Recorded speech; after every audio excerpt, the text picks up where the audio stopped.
Good evening, everybody, and welcome to O'Rourke's Public House for the Mike Brey Radio Show.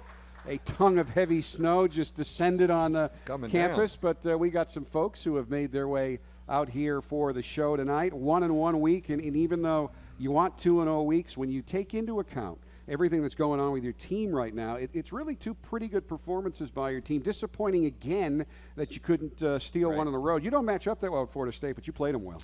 We did. I mean, I was really proud of our group Sunday night. We came home and we had lost 3 in a row and found a way to get a league win against Virginia Tech. And, a lot of guys contributed, and we played, you're right, we played fearlessly. We were down a couple times, came back, tied it, had a chance to get a stop to put it to overtime on the road at Florida State. Just couldn't get that done. But we're putting ourselves in position, especially on the road. We've been putting ourselves in position to win them. We're right there. I just, we got to hang in there and see if we can swing one our way and make one more stop or execute one more offensive possession to get a road win. But, we'll play a Wake Forest team on Saturday that's pretty confident right now. They're undefeated at home. They won on the road last night against Virginia Tech. And, we're still trying to figure ourselves out with, young guys who we plugging in around Connaughton, Atkins, and Sherman. And again, I mean, the team feels some pressure. The players in particular after the game talked about how important it was for them to beat a Virginia Tech team that's got some players. And, I mean, they're human. They feel it. They came through.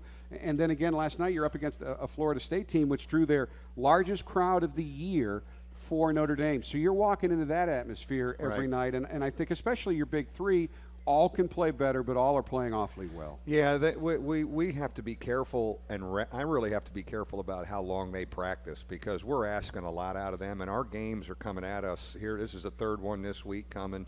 They've been really good, and then I thought what we did get the other night against Florida State was our freshmen, especially Jackson and Bastoria and August and Burgett. Those guys played well with them to have an opportunity to win, but those 3 old guys have been really good. They're there every day. I have to be really smart about pacing them so they have their legs because they're going to have to play long minutes for us right now, given the personnel we have at our fingertips. Tom Knight came back and joined us in practice today. I'm not sure if he's ready to play on Saturday, but at least he's through the influenza. He was very sick in the health center twice, and we kind of have him back in the swing of things a little bit.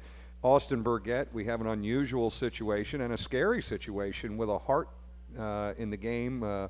His heart rate races up down there in Florida State on Tuesday in the second half with our trainer, and the Florida State doctors did a great job. They put him on an EKG, they medicated, they got the heart rate down, and right now we're still running some more tests on him to check this thing out, and so we don't have him, and he was playing well. He was starting, and he was really playing well in the first half. So we have had an interesting year with different things coming at us. Having said that, our frame of mind is good. Our group comes in, they're ready to compete, they're ready to play. The guy goes down, another guy gets an opportunity to play. So, let's keep digging and scratching. Could we scratch out a 500 record in this league or even 8-10?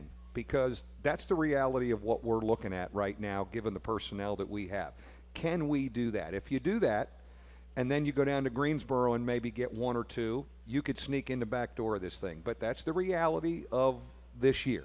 And, as I said to our guys at the end of practice today, let's do it the hard way. Because if we do it, it's going to be the hard way this year. So, again, but our frame of mind, kids are competing. They're getting opportunities to play. Our leadership's been good. And, just keep putting ourselves in position and you have to have a short memory, on to the next one. And for us to get a road league win Saturday would do a lot for our confidence. It would get us to 3-4 in the league before we come back home for 2.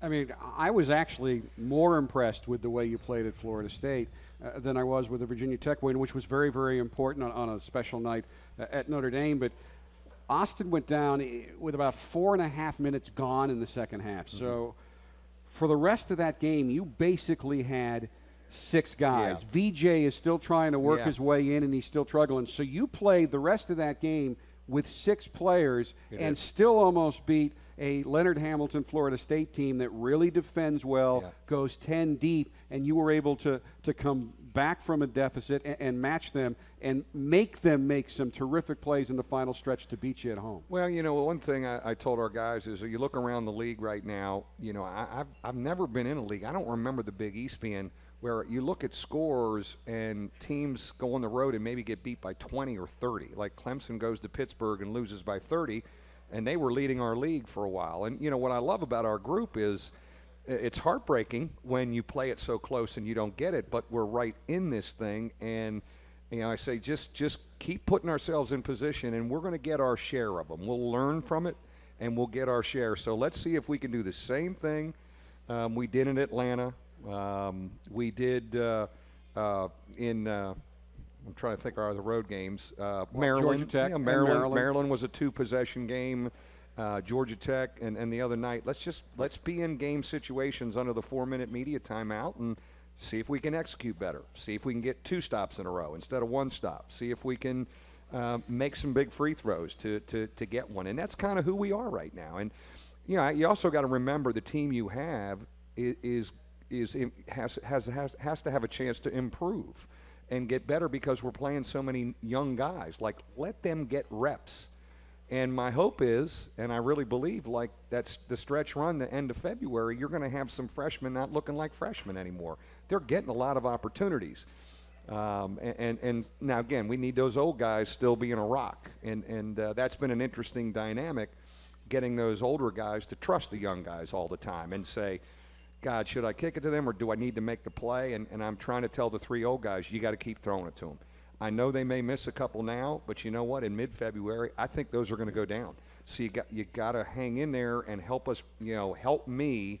You 3 have to help me bring these young guys along and make them feel better. And they're good. I mean, Atkins, Connaughton, and Sherman, they get it. They know we need them. If we're going to do anything, we need them.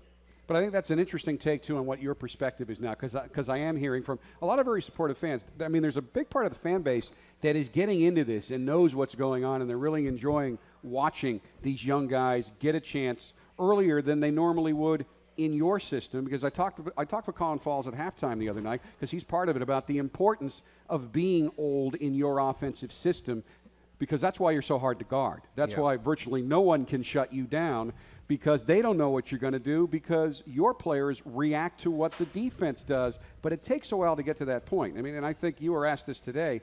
Can you ever remember a time in your coaching career where you were plugging in this many guys with not many minutes this late in the season against quality competition? No, this is a unique year for me. The year we had Jackson and Herringody starting, they played with some other old guys, Colin Falls, Russ Carter, Rob Kerr. But they started it from the beginning of the year. They started from the beginning of the year, and not to take anything away from our current freshmen, Jackson and Herringody were not your typical freshmen. They were physically very ready to compete. Torrey Jackson was 200 pounds as a freshman and was one competitive guy, and I don't need to tell you about Herringody. At 255, he was knocking people around when he was 18 years old. So those 2 guys, but we've never been rotating through. But you got to look, like even Burgett and August are new to this thing, and we're throwing them in there. So it's something that I think my staff and I have had to keep in mind. Keep teaching. Oh, man, we lost 3 in a row. Well, you can't jump down their throat. They know they've lost 3 in a row. They know they lost a tough one. Come back and teach. And how do we help them, and how do we put them in a better position, to win one? And you're right. I think our fan base, for the most part, is like, they need us. Like, we really need them. And you know what? Let's make this a heck of a story by March, as we get better and figure this thing out. And that's a fine line that you have to walk, but you've learned how to do it. But, I mean, already this year you've had early morning practices. You've had days off when you reinstituted 2-a-days. You will occasionally change the venue mid-practice. I did that today. I didn't think our tone was great today. We started the arena. I said, you know what? I think we need privacy, everybody to the pit. There's a TV women's game tonight, and there was a lot of people walking around. I said, you know what? I don't know if I can be myself as a coach with all these people walking around. No big deal. We're going to go to the pit and have some privacy. We competed and got after each other for a little bit. We just needed to change the environment. But you're right. I think for this group, I'm after them about competing every play, intensity, all of those things. The one thing, and you mentioned it, Jack, the one thing that keeps us in every game, we can score the ball. I didn't know if we were going to be able to score the ball with Jaron gone. I didn't know we would average 70 points. We're scoring the ball. Well, and Tom Knight, too. Tom Knight is a good Well, offensive big man that you've lost, both good hands around there and the 10-foot jumper. Well, when I thought about the season, you talk about you had 4 seniors. You had Jaron, Eric, Tom, and 2 fifth-year seniors. And, 2 of our seniors really have been, Tom's been gone a month and Jaron's been gone. So that's different. That's different. But that we can score, and it's led by those 3 veteran guys now, we can always come back on you. And that's how we've done it. We've not been able to get the consistent, tough stops, whether we're in zone or man, to win enough. Can we get better there? There's days I think we can. There's days I'm worried about that. But we're going to keep working on that. When we're talking about young guys, we got to talk about Demetrius Jackson, McDonald's All-American, hometown hero, Yep. a guy who was so much better than most of his competition in high school that he could dominate doing virtually anything. Take it to the hoop, knock down shots. I thought he looked as comfortable as he has all year Sunday night against Virginia Tech. He's our moment of the week on your TV show. Yeah. But I think there was also a perception among the local fan base and nationally, he's a McDonald All-American. He's going to walk right in there and score 25 or 30 points a game. But even in high school, he wasn't that kind of a scorer. He could dominate going to the glass, but at this level, he can't just power through people on a regular basis. So from what you perceived his role to be and what he's doing now, how close are those two things? Well, I thought he had a good week. He had a great first half against Virginia Tech, scoring the ball. Eric got in foul trouble, ended with that 3-point shot. Second half, we kind of got going with a different lineup, and, we didn't get back to him. Not that he was demoted. It's just, hey, that group's going good. But he was in at the end of the game to make free throws. I thought he played 33 minutes in Tallahassee on Tuesday night. I thought he was flowing. He was guarding, he was driving, he was cutting. So one of the things I talked to him about yesterday was I think he made a stride in getting more comfortable as a college guard. You're right. He can't run and jump over everybody like he did in his high school league around here. There's 7-1 guys waiting on you back there. He's learning that. He's learned it the hard way sometimes. But he's going in. He had a runner instead of going all the way in there. He's making some really good passes. He can be such a great defender for us. We're still talking to him about a disciplined stance. But he wants to be good, and he's patient. The great thing is he needs to be patient because he's not a one-and-done guy. He's not a two-and-done. He's going to be here a while. He's going to be here a while, learning how to become a college guard. And the great thing is he understands that. There's some McDonald's All-Americans that don't understand that, and they're very, very hard to coach. This guy just wants to be good. He's hard on himself when he makes mistakes. He also got crushed. His leg got, he took that charge, and that guy came down on his leg. He was playing hurt. He's still a little sore. He was sore today, but he's put his body in front of everybody. I'm really pleased with where he's at, and I don't want him putting the weight of the world on him, and we've not done that. You got to do this, especially with Jaron's gone. You got to be Jaron. Now that's not fair, but he's coming, and I think this week was a good week for him to feel like, you know what, I'm starting to get the hang of this thing. And he's a Notre Dame guy. He's a great fit, and at times early in the season maybe too deferential to his elder veteran leaders. But for those who think, well, coach has put a leash on him.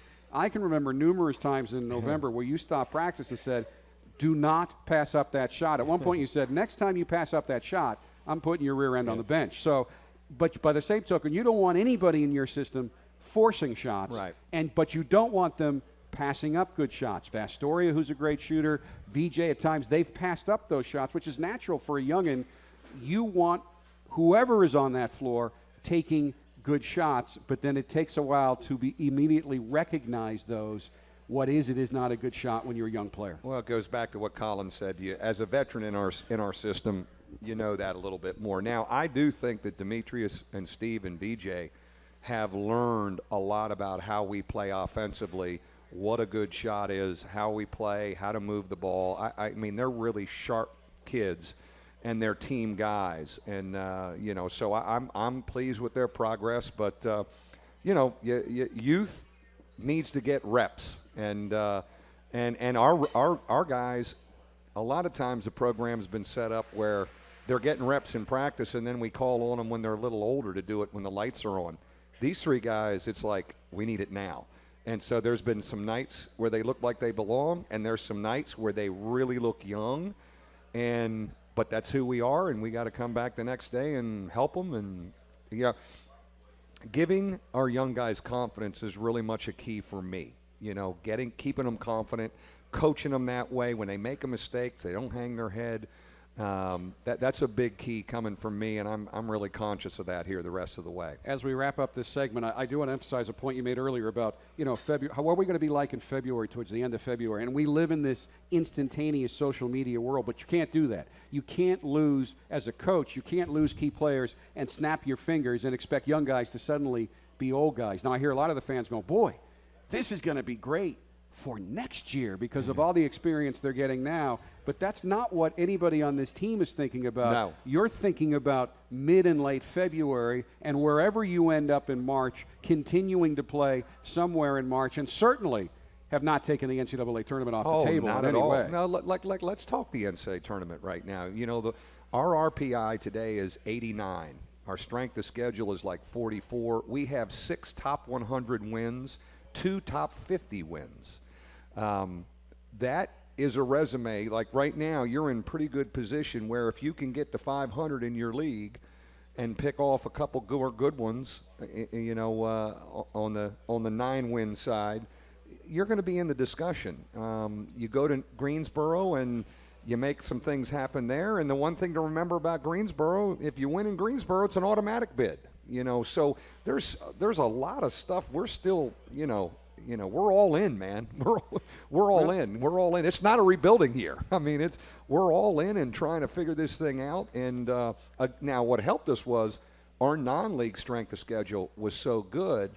It's borderline too good. Probably That's another so. discussion. Probably well, so. North Dakota State today, RPI 46. Yeah, no, they're Indiana State, RPI 52. Wake Forest, RPI 57. North Carolina, RPI 58. 58. So, I mean, and people bring, those two unacceptable home court losses. Well, yeah, you would agree. You got to protect your home court, but you lost to teams that are very, very good, and that's that minefield you walk when you bring in good mid-majors. It's almost a no-win situation for you other than it helps your RPI. Yeah, it's tricky, and you're right. I mean, unacceptable in that we don't want to lose at home. We've set that standard here, but we don't have bad losses. None of our losses are like devastating losses on an NCAA tournament resume. Now, we don't have enough good wins, and, we're going to have to, get a few of those to be in the discussion, but no, you're still okay. I mean, you're still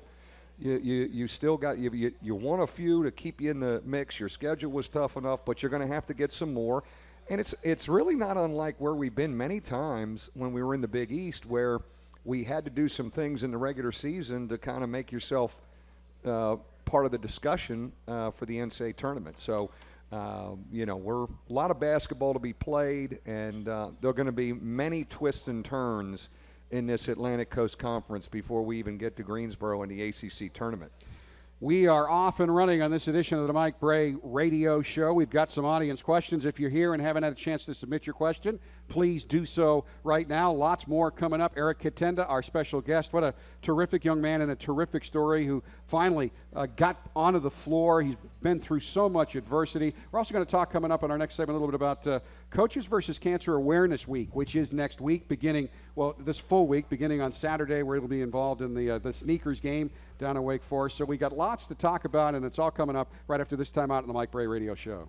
We're back at the Mike Brey Radio Show live from O'Rourke's Public House, where we want to remind you Steiner is your exclusive provider of game-used and hand-signed ND collectibles.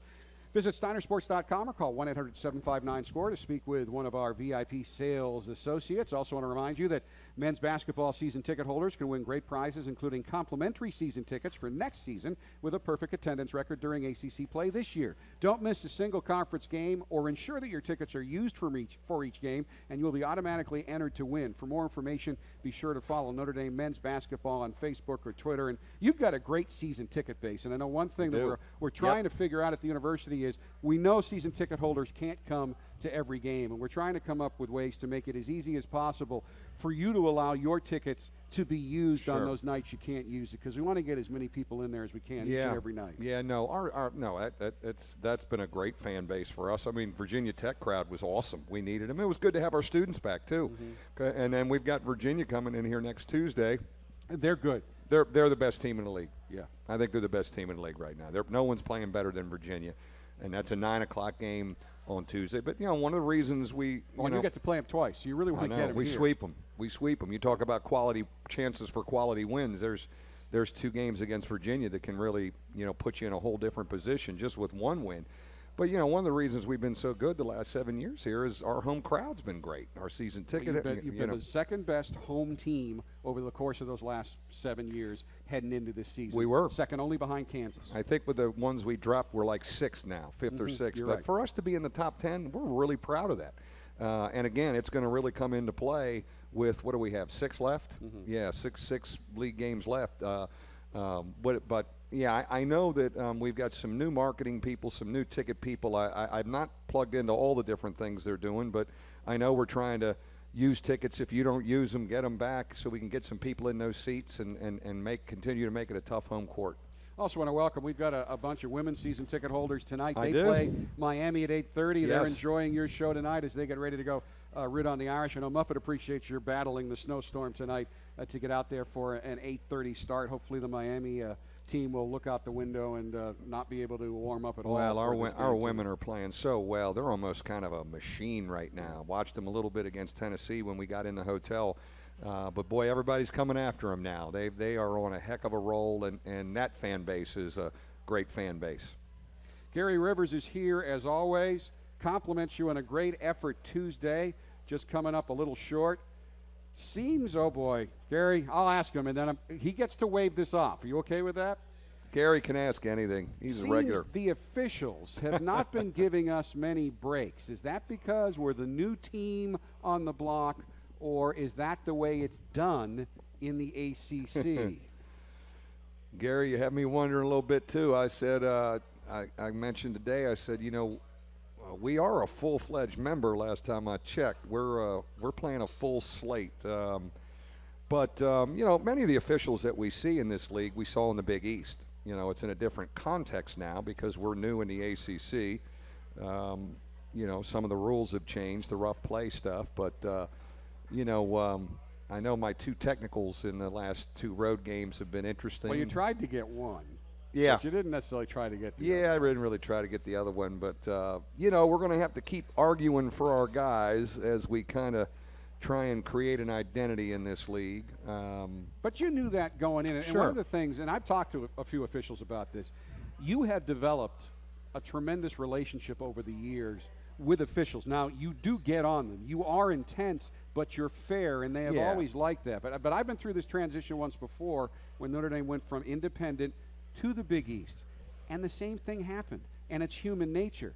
If you know all the guys on that bench, and you really don't know this Yeah. one too much, it takes a while. And there was even probably talking out of school, but there was a situation down in Miami in the mid-'90s where Notre Dame under Coach McLeod was setting screens the way they were told in practice. And they whistled it 3 straight times, and one of the players went, "But, ref, that's how we're taught."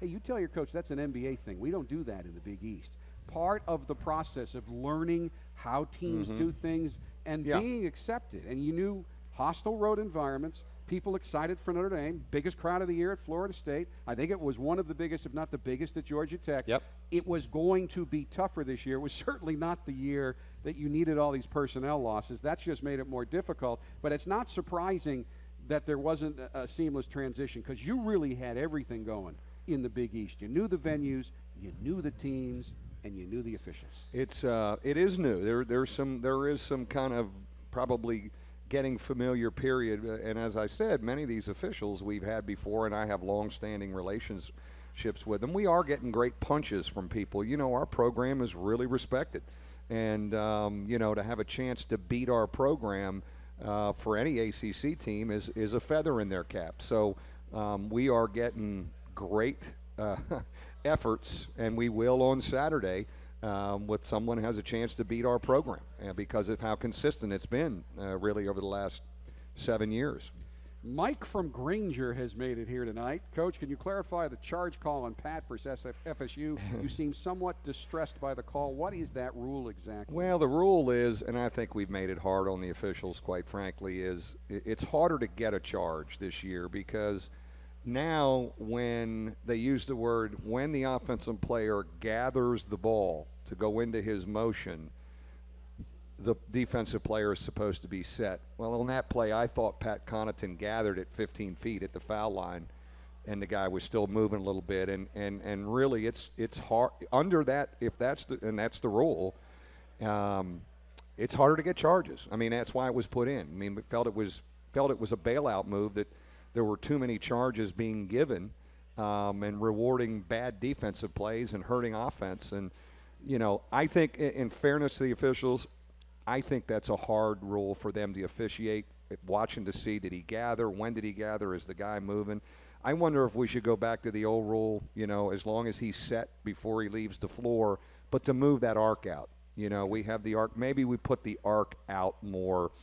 I was chair of the Rules Committee when we put the original arc in, and we talked about a bigger arc. Maybe the arc should be out more. So, again, it's still harder to get them because you got to get way out in front of that arc. You just can't take them under the bucket.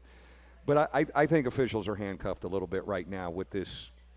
When did the offensive player gather? Is the guy moving? That you can't watch all that. I want to thank Robert Martino from Osceola. The question about Demetrius Jackson's role. I inadvertently stole your question already, but that was a good one. It'll be entered into the drawing. Michael Mosey and Haley Evans from South Bend are interested in your thoughts on switching from Adidas to Under Armour as the exclusive provider for athletic gear. Yeah, we're really excited about it. The CEO of Under Armour, Kevin Plank, is we're from the same neighborhood almost, Rockville, Maryland, Kensington, Maryland. So when he was out here a week ago, we were catching up. I think it's really exciting new territory for our university, and the most important aspect, our student athletes. I think they're excited. My players have been talking about it. They certainly know the Under Armour brand and the gear and the clothing, and July 1 we'll start to switch over. I got a lot of Adidas stuff to get rid of. My brother already called me and said, send it all, put it in a box, send it down here. But I think it's an unbelievable deal. I give a lot of credit to our athletic director, Jack Swarbrick, because it's a grand slam of a deal for us. It's 10 years. It's a company that is just trending up and up, and so I'm excited to get started July 1. Adidas was good to us. Yes. It was a great marriage, and at times I was hoping we could keep it going, but it didn't look like that was going to happen. And Under Armour came in excited. This is what we want to do with you. This is how we want to position you. They got us excited, and really, at the end of the day, it was a no-brainer. We had to do it. Anybody who runs an organization knows when you're smaller, you have the freedom to do more things, and everybody's made it clear, no problems with Adidas. Two things, they weren't going to go to this amount of money. Yeah. It is the largest apparel contract in the history of college sports, and they're actually going to let the players and the coaches get involved in the design of everything from the shoes to the uniforms, and the other company's just too big to do it. So it's a golden opportunity, not a dissatisfaction. No question. Sue from Boston wasn't the least bit thrown off by the snow here tonight, but she's very interested, Coach, in the minimum win and losses to get into the NCAA tournament. They don't send that out to you in a memo, do they? They don't. They don't. Well, I mean, I think being 500 in the league is pretty important. If you can be 500 in your league and you have enough quality, wins. And how the other people in your league do. True. How many bids will we end up getting, and that type of thing. But, you look at that RPI on the ESPN website. If you can keep that thing in the top 70, 68 teams get in, you're in the vicinity. If you're in the top 100, you're within striking distance. We're at 89 right now because of strength of schedule. But eventually you got to win more. You've got to win more.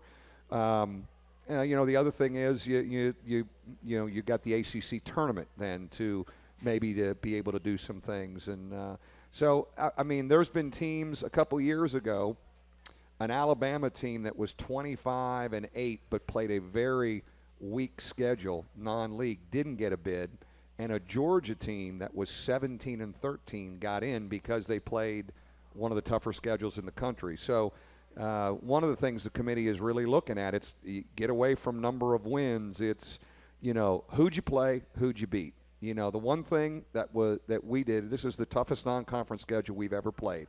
Wish we could have picked off a few more, but you're not going to get penalized, because you played and lost to North Dakota State. As long as they keep winning. Delaware keeps winning. Canisius is a top 100 win right now. They're 91. Bryant is winning.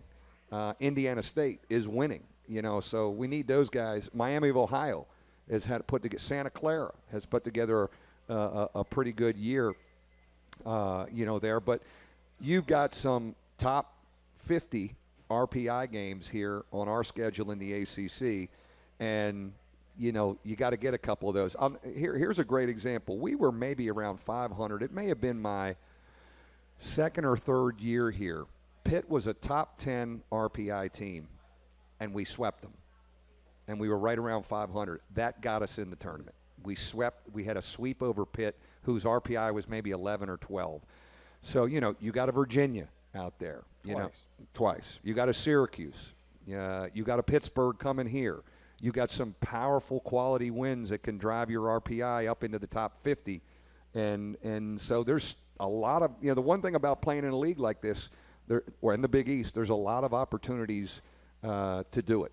And, folks, you can help the Irish win with your home support. And the men's basketball program is offering a special fan pack ticket promotion for the home game coming up against Clemson on Tuesday, February 11th at 7 p.m. The fan pack includes 4 reserve seats plus 4 small drinks and 4 popcorns for only $48, which is less than half the regular price. A limited number of fan packs are available and can be purchased online at und.com/buy tickets by using the promo code FANPACK. The $48 fan pack can also be purchased at the Murnane Family Ticket Center during normal business hours or on game day while supplies last. No surprise, Coach and I have been a little verbose, so we're going to get Eric Katenda right up after this timeout on the Mike Brey Radio Show live from O'Rourke's Public House.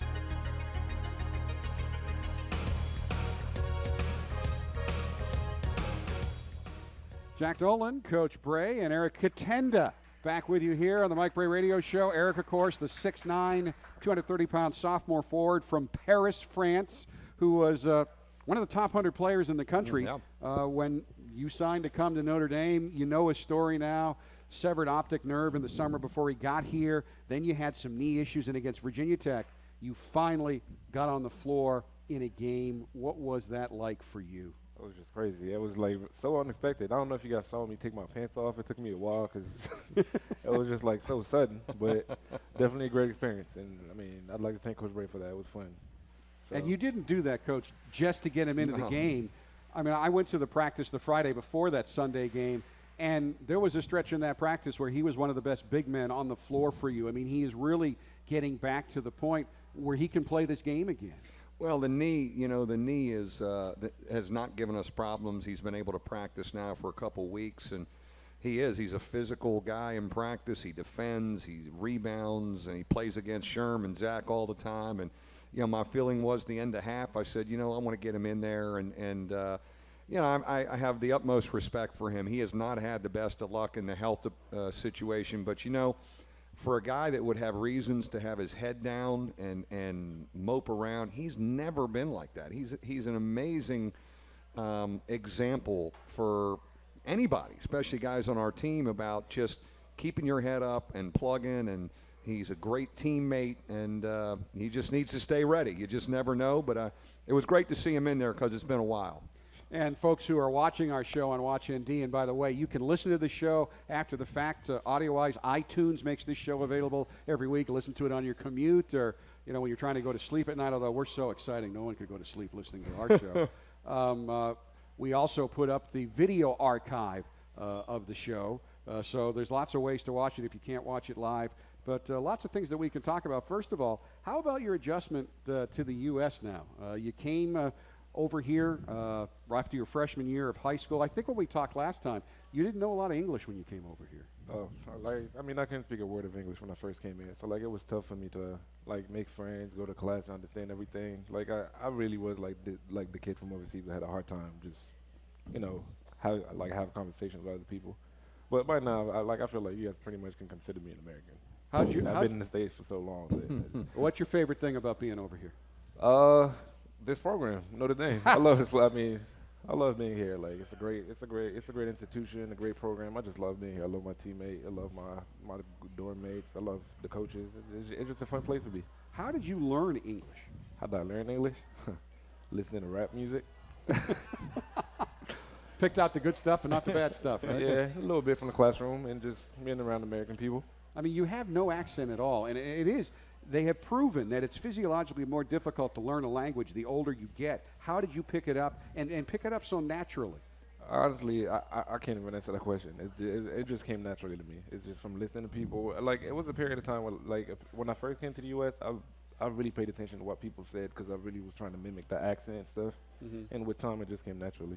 All right, more questions for Eric after this time out of the Mike Brey Radio Show. That's amazing. Live from O'Rourke's Public House. We're back with Eric Katenda at O'Rourke's Public House. Nice crowd on this snowy night for the Mike Brey Radio Show. Gary Rivers, I don't think he ever misses a show. In fact, if he doesn't show up, we'll probably cancel the show. That's true. But he's got a couple questions for Eric. How about the weather? Oh, that's a tough one. I mean, in France, it doesn't really snow in France, so like that was definitely a first when I first came to the U.S. But I went to school in Connecticut for 2 years, so I got like a little warm up with the snow. I got used to that. But what's happening right now is just crazy. A little colder. Yeah. Is there a big difference in the game of basketball between the way it's played here in the States and what you grew up playing in France? Well, I feel like basketball in France is just a lot more structured and stuff. And here you have like a lot more freedom. The coaches just let you play, and that's why it's more fun to play that way. So that's the biggest difference. And I mean, like the level of competition is just like through the roof in the U.S. compared to France. Like it's just a completely different level of playing. All right, let's do a little fast break drill of questions here with some special ones for you. But favorite all-time movie? The Book of Eli. Favorite musical group or artist? Lecrae. Favorite American food? I'll just go with a burger. I mean, traditional burger. I'll take that. Favorite French food? French food? I grew up with, like, eating African food, so, like, rice and the sauce my mom makes, like, green vegetables. You have an evening off. What do you do? I play Xbox and just relax. Favorite place to go on campus? The Jack. Favorite place to play basketball on the road so far that you've seen? I think Maryland, just because I'm sort of kind of from there. I kind of live there, so it was just fun to see like my people, my guardian and stuff. Who was your role model? My role model? That's a tough one. Like my mother, I guess I really look up to her.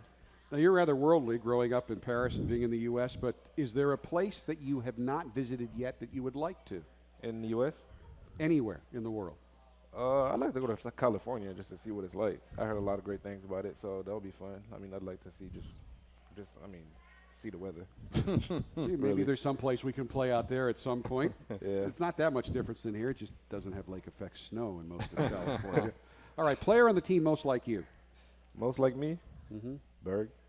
Austin Burgett. Best defender on the team? Pat Connaughton. Best leaper on the team? Pat Connaughton. Best dunker on the team? Me. Best dresser on the team? I'd say yeah, but I'm kind of taking that now. It's kind of coming to me. Okay. Yeah. Worst dresser on the team? Can I do former players? Sure. Can't be shy. Okay. How about current? Yeah, current. Worst dress on the team? Steve just doesn't care what he wears. He just puts on whatever he finds. And it is being noticed. I still like the checkered button-down shirt under the sweats on the way to a game. I have never seen that before. Free throw contest. Who wins? You or Coach Brey? I have to take it, man. I'm working. I'm trying to. He is. He's shooting well. Shooting well, playing well, practicing well. You know, what he's really doing a great job in his role right now. He's bringing energy to practice every day, and that's really helping our team. Right. Very proud of this young man. Very proud of him. I think we all are. It was great to see you in the game. Stay here. You're not done yet. We're back with more on the Mike Brey Radio Show right after this.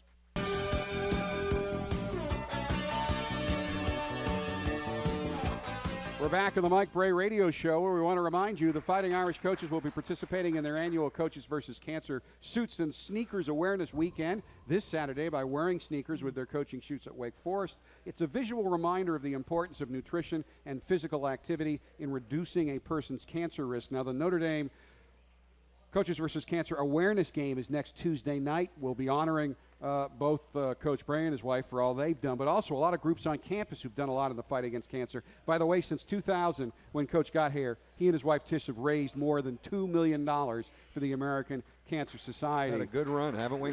And I know you're really adamant about it. I mean, you change your summer schedule so that you can get all these events in.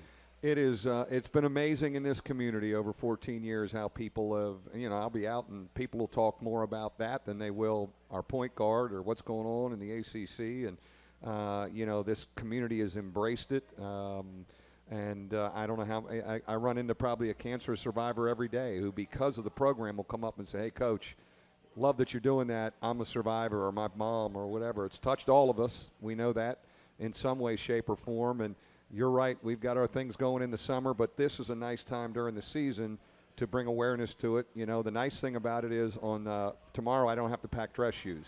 My practice shoes I can wear on the sideline in the game, and all coaches do that on Saturday. And then we'll have more awareness and some things going up on the big board on Tuesday. But our program here has been rolling for a while. We're always in the top 5 or 10 in funds raised, and we're doing a heck of a job with it.